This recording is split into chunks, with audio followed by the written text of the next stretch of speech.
God, I'm so bored. Wish I had someone to hang out with. Like a pet or something. I don't know. Why don't I have a pet? Hey, Dad? Can I get a dog? Nope. Typical. Okay, how about a cat then? Can I please get a cat? You crazy son of a bitch. Why not? Okay, it's not fair. I want a pet. Okay, you let Brian have his gerbil. Okay, what pet can I get then? Slugs and Slugs? Who the hell wants slugs for pets, Dad? No one is gonna want to hang out with the slug kid. Hell, I don't even want to hang out with the slug kid. God, it's something though. I'm so bored. Fine, I'll get a slug for a pet. Lame. Oh yeah, this is lame. Alright, well, I guess make the best of it. Hey Tom, do you want to play some fetch?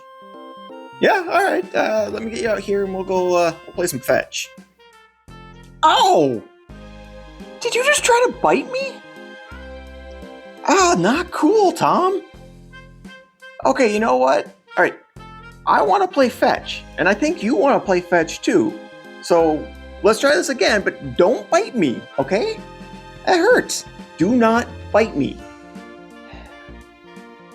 Ow! Okay, you know what? Fetch is off the table now. We're not going to play fetch. I think you really wanted to, but nope, not happening now. Let's just, Okay, yeah, you know what? I'm going to grab Brian's gerbil. Maybe you guys will get along better right now, okay? Like, because obviously you don't want to be hanging with me, so I'll go grab him. Dick? Okay, Tom, how are you guys getting along? Oh my god! Oh, Tom, what are you doing? Ah! That's awesome! Oh my god, that's awesome! Oh, okay. Okay, what do I do first? What do I do? Hey, Brian! You want to come meet my slug?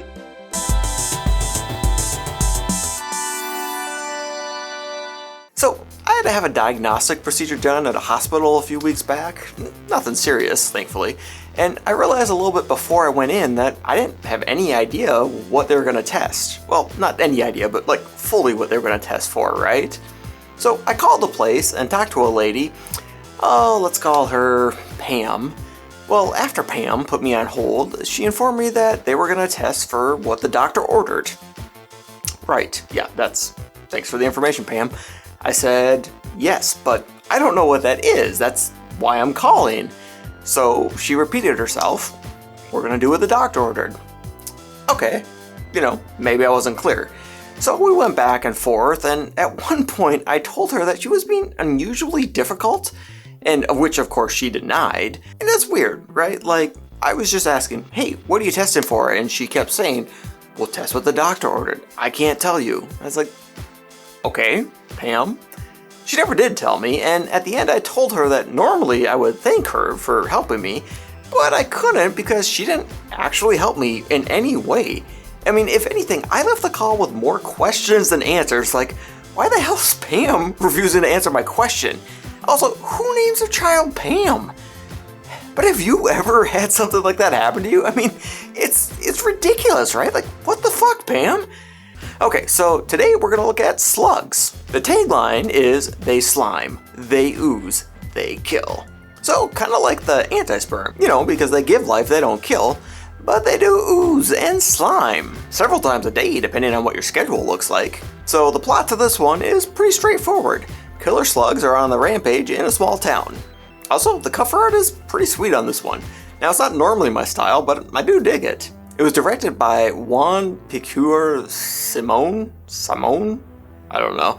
Or JP Simon as he would go by, which is good for me because I can't pronounce his last name. So this is the same guy who directed The Rift and Pieces. It came out on February 5th, 1988 and runs for 89 minutes. So today we're also going to play a little game of Find the Fake Mustache. That's where you ID the character that definitely looks like they're wearing a very, very fake mustache.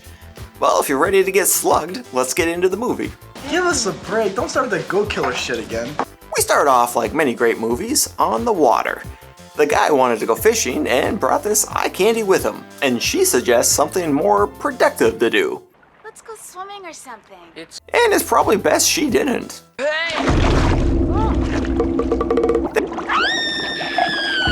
we get the title card, and how many of you can write in cursive? I mean, I can. Well, actually, it's a mix of cursive and print. I mean, not bragging, just saying, you know, I can write in cursive. Also worth noting here that it says Slugs the movie, because this is actually based off of a book written by Sean Hudson. Anyways, this is what the credits look like. And apparently there are whales around? I don't know what else that would be. Then we see this guy and some asshole teens. I mean, that's kind of, you know, redundant. And overall, he's in pretty good spirits after almost being run over. Come on, we'll grab a couple of snorts. You cry on my shoulder and I'll cry on yours. Come on.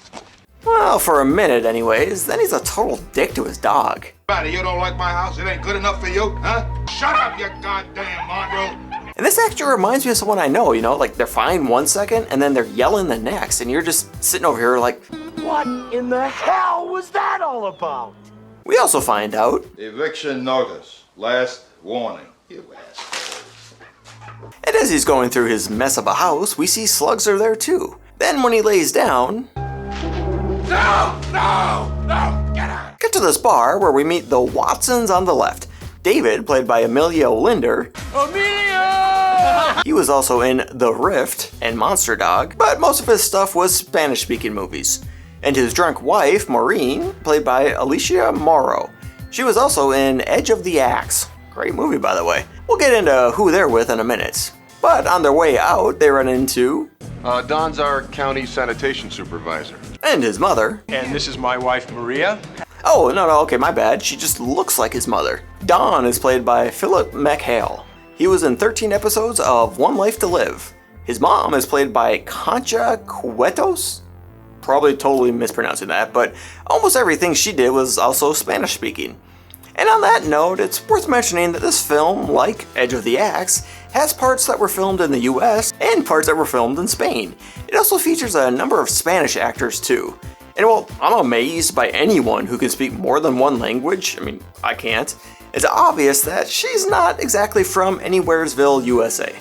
You don't look anything like a wicked beach of the north to me. Anyways, they part ways for the night, and the mystery couple are the Bradys. We have Kim the teacher, played by Kim Terry. She was in Rushmore. Then we have Mike the health inspector, who I don't really like, just in general. It's just the way he kind of presents himself, I guess, the character. I don't like the character, kind of at all. But he's played by Michael Garfield, and he was in The Warriors. Fantastic movie. Like, if you haven't seen The Warriors, you should probably check that one out. And already slugs are showing up in a lot of places. Like here, here, here. Oh, wait, no, okay, not here, but here. The next morning, Mike meets up with Sheriff Reese, and I bet the movie is lonely on his resume, you know, because there's nothing else there. Also, he's a little bit of a hard ass. It's 2 minutes after 8. That's right, son, after 8.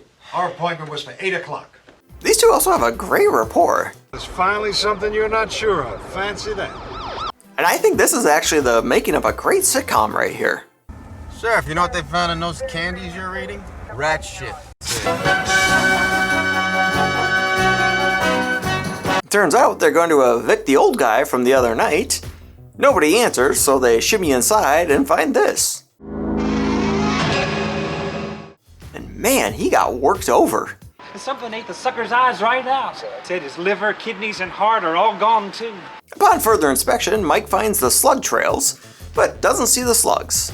We get the sheriff's theory on what happened. I don't know, wild dogs maybe? Raccoons driven out of the hills by the cold?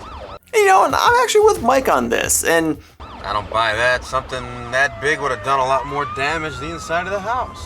not just because I saw what actually happened, but because that actually makes a little bit more sense. So is anyone else wondering why in the hell is the health inspector removing someone from their home? I mean, if anyone out there is an actual health inspector, do you guys actually handle stuff like this? I mean, so everything I know about health inspectors, I get from Bob's, God, my mouth today. Everything I know about health inspectors, I get from Bob's Burgers. So, you know, I don't know a whole lot. But it just doesn't make sense to me.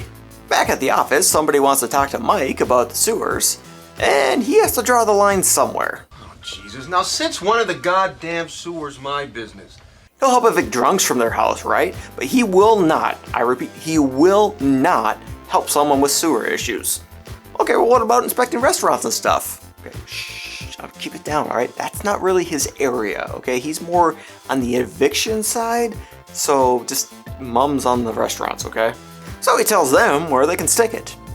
Or goes to check it out, either way. When he gets there, Don is there too. So Don gears up and heads into the sewers where he comes across this. Mike goes to meet Kim where we see this beefcake picking up his girlfriend. We'll see more of them later.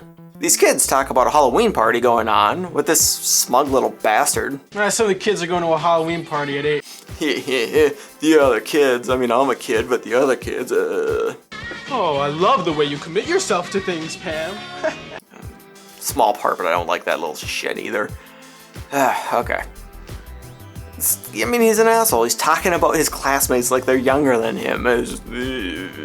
Cut to this couple who are definitely speaking their own lines.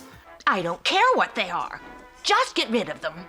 And all the plants. And I don't know how many days pass before the husband gets to them, because now there's full-blown slugs, not just eggs anymore. But when he puts on his gloves... It's like biting my hand. Then things get way out of hand pretty fast, and he goes for his next best option. Classic move. She finally hears him, and when she comes out to help, it jumps up another couple of notches again pretty quickly.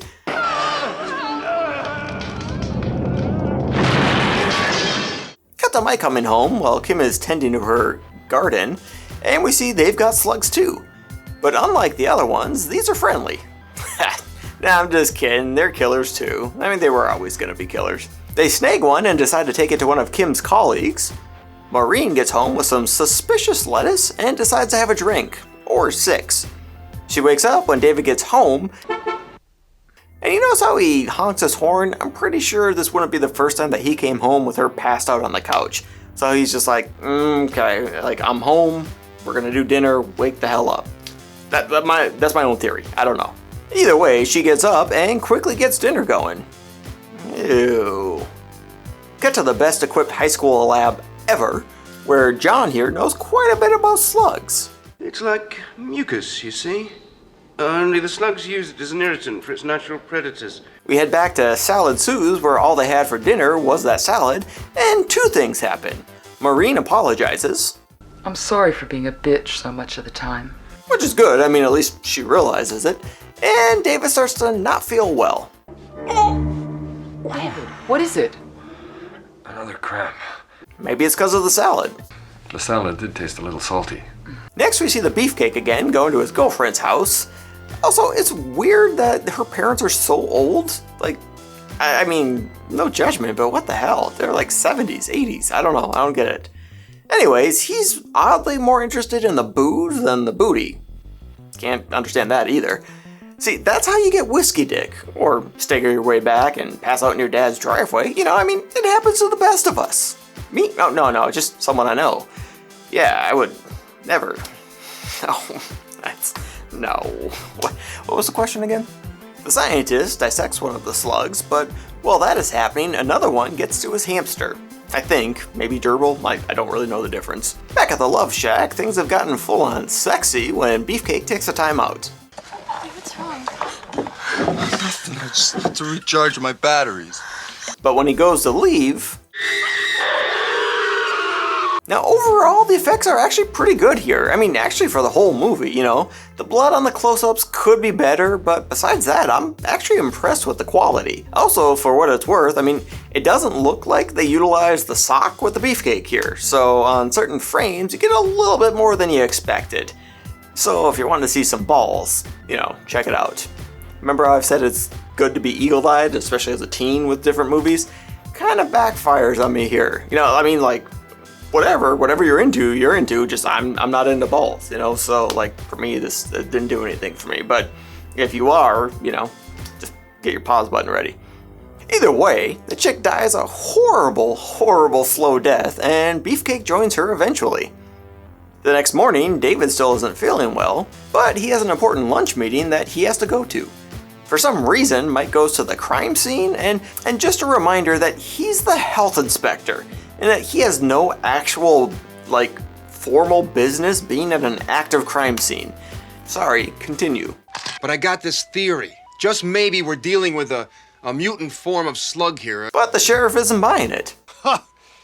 That don't sound crazy, Brady. That is crazy. Don discovers some new information and shares it with Mike. Back in the 50s and 60s, that this entire area was a toxic waste dump. Cut to David's lunch. Oh god, this poor son of a bitch. Anyways, he's trying to close a land deal. And as they're celebrating, god, this poor bastard. Things turn really, really bad for David. And I think he probably gets it the worst out of anyone in this movie. But again, good effects. Don figures out. This is where they filled it in. And it's the exact center of where they planned to put that shopping center. And Mike gets called to the restaurant where we get some really good acting. Well, just tell me if they came from the food. How should I know? Maybe they did, maybe they didn't.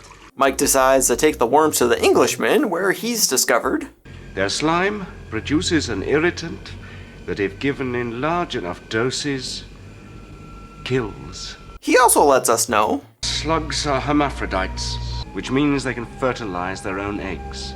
Oh no. Then we get to this random farm where this person has been slugged, and the effects go a little over the top here. Yeah, it'll get a little Evil Dead 2 in there. Still don't know who this is though. I mean, it's just a random farm that never said whose it is. Mike gets a frantic call from his wife, so he speeds home to find out. And it's been bothering me the whole movie, and I think I figured it out. I think Kim kind of looks like a cross between Julianne Moore and Tina Fey. I don't know, maybe it's just me.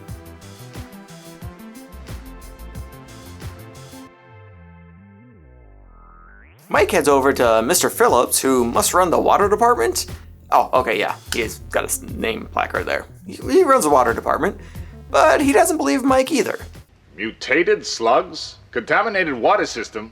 What the hell are you talking about? Mike presses him more. Declare a health emergency. I'll take full responsibility. We get one of the most iconic lines from the movie. You kind of can't talk about this movie without mentioning this line. You ain't got the authority to declare happy birthday. Not in this town. I mean, that's a really weird flex, right? I don't even know where you would think to say that. Somebody tells you you can't declare happy birthday, and at first you'll probably be like, what the hell are you talking about? I don't even want to declare happy birthday. But then I think it'd kind of turn into something like, I wasn't trying to declare happy birthday, but now that you tell me I can't, I kind of really, really want to. But he does tell him what needs to be done to shut the water off. For starters, a request from the mayor. Then my concurrence. Now get your ass out of here. So Mike heads over to the mayor's office where he's meeting with the land deal people, and he explains what's happening. Nobody believes him, so they test it out themselves. Looks like Mike's a liar. Cut to Birthday Bob, and turns out the slugs got up too. We find out that the scientists came up with a solution. It's a lithium-based arsenic. Lithium is highly combustible when it comes into contact with moisture. And they make plans for him to make a bunch more of that stuff and meet up later. Mike talks to Don about what the plan is, and Don points out the obvious flaw in the plan. You want to take something that explodes when it comes in contact with water down into the sewer.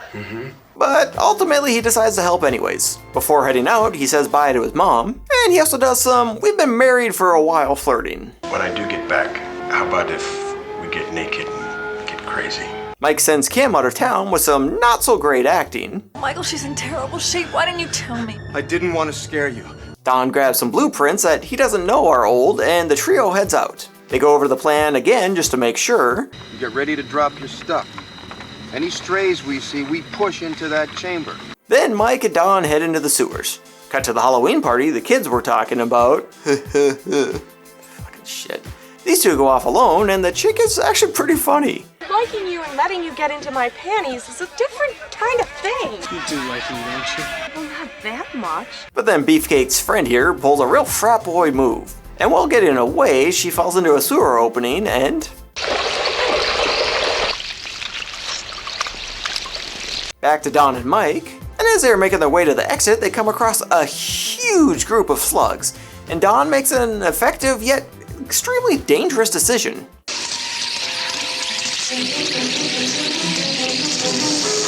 It does take care of the slugs though, well, that group of slugs. I mean, there's plenty more down there. After more trouble, they ended up needing to cross this, and we find out what's in the trash bag that Mike's been hauling around. But it doesn't quite work how they expected it, and now they're trapped from behind as well. Nice shot here too. They do get realistic when showing the scientist trying to open the manhole. I mean, I feel like that's like what it would look like me doing it.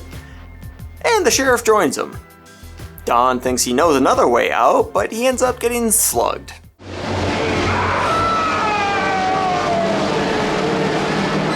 Mike tries to help him, and you have to be pretty damn confident in your core strength to pull a rescue move like this, you know? That reminds me, I really need to start working out again. Either way, Don is turned into this. So Mike failed him, is basically what I got out of that. Mike gets out, and they dump the solution in there, and it mostly works. I mean, if you don't count the property damage, it was a complete success. They mourn Don for a minute. Sorry about your friend, Bertie. You can go to hell. And somehow Kim shows up, you know? I will say, if there's one thing you can count on a woman, is them not listening to what you say. You know, that's just the way it is. And the movie ends with there still being one slug alive. Dun dun dun! Fun facts? Yeah, let's get them fun facts in. Apparently this was banned in the Australian state of Queensland until the early 90s. Weird, right? The main difference between slugs and snails is that a snail has a shell and a slug does not. So at this point, Mike has no idea just how many civil lawsuits are going to be brought against him, you know, because like pretty much no one else knew about the slugs or how dangerous they were, so it just looks like Mike's a lunatic setting the city on fire. This just proves how much worse salads are for you than, say, steak. So should you check it out? Sure, why not? You know, I actually like this movie. I mean, if you can get over the voice dubbing that doesn't really match up at different spots, you'll probably enjoy this movie. The special effects are pretty great, and granted the acting isn't the best, but you don't really expect great acting in a movie about killer slugs, you know? That's just part of the charm of it, we'll say. And speaking of the slugs, it's a unique plot, right? I mean, like, I don't know of any other movies about killer slugs. And the plot actually works, for the most part. So, did you see the fake mustache? I mean, it was quick, so I'll give you another hint here. Bye. I mean, there's no way that's real, right? I don't understand why they would even do that. Like, either have a real mustache or don't have them wear a mustache. Like, why put a fake one on for that really fast shot? I got questions about this scene. Okay, well, make sure to check out my last review of Snow Beast, and I guess I'll see you next time.